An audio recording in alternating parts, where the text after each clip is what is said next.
I want to talk to you about a few words that I think are great words that allow us to see more possibilities in the world. And when we're kind of stuck, to be able to expand to the idea that maybe there's something else. My name is Deb Blum, and I'm a self-love and authenticity coach. And I'm also the guide for my membership group called Self-Love Base Camp. You can find it at selflovebasecamp.com, and it's for women, primarily mothers, who already do too much and never feel like they're enough, and they're on this journey to loving themselves, claiming their worth, feeling more confident, and really being able to live in this life with a lot less suffering and a lot more joy. So if that's you, check out the Self-Love Base Camp. I also am a coach. And so I work individually with people, and I just wanted to share some of the words that I've used over my time working with people. One of them I learned from I've talked about this before in a couple of videos, but I just thought I would call it out right here. James Higgins, a yoga instructor, look him up. He's awesome. A while ago, at least a decade ago, I was in a yoga class with him. He was talking about feelings. I went up to him at the end and I said to him, the problem is that I don't have access to my feelings. And he said to me, are you open to some feedback? And I said, sure. And he said, yet. And I said, yet.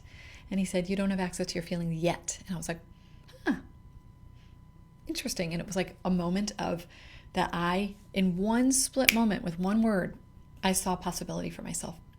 And so from then on, whenever I say a definitive statement like that, I try to add the word yet to it, because it allows me to see that, yes, it's true. Right now, I don't have access to my feelings, but that doesn't mean that I won't in the future.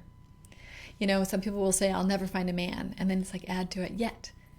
It's like, well, I haven't found a man so far, but I will, or whatever it is, whatever your words are that the phrases that you use. Some of the other things that I think are really great ones to use are the words what if. Like, bring those words into your life. Like, what if I'm not right? What if this isn't true? What if somebody else has another opinion?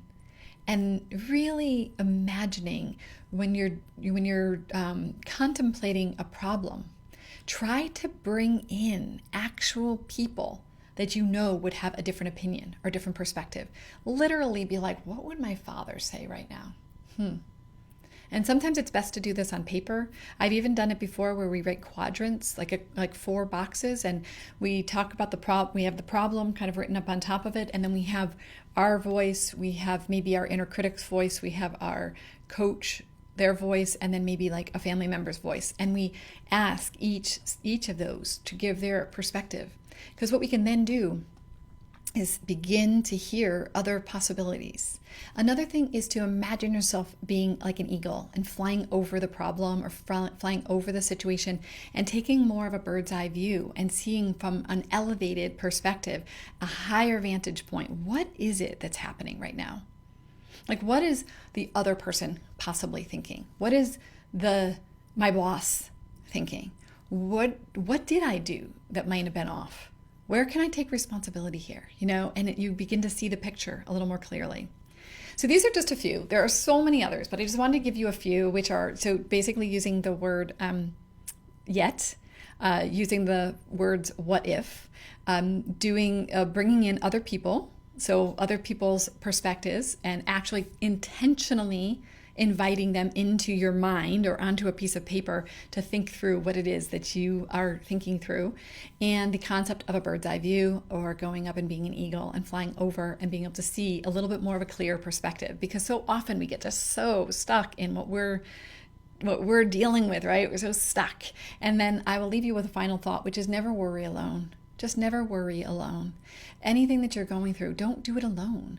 Pick up the phone. And this is the importance, like speaking. So often speaking is how we process our thoughts. And we may start off with like kind of the most ridiculous idea, but then we bring it to somebody and then we start to talk it through, and we learn and we grow and we expand, because that is what humans do. We learn and we grow and we expand through communicating. And sometimes we might say something that initially is way off base, and then it's through conversation, it's through asking other people's perspectives, it's bringing people into our experience that we begin to find our own voice, to find what's true for us and what's really, really resonant. So I encourage you to use some of these as you feel stuck and feel confined and feel kind of small in your thinking, to bring you out and to think more, a little bit more about what's possible and like what is the potential in the situation. All right.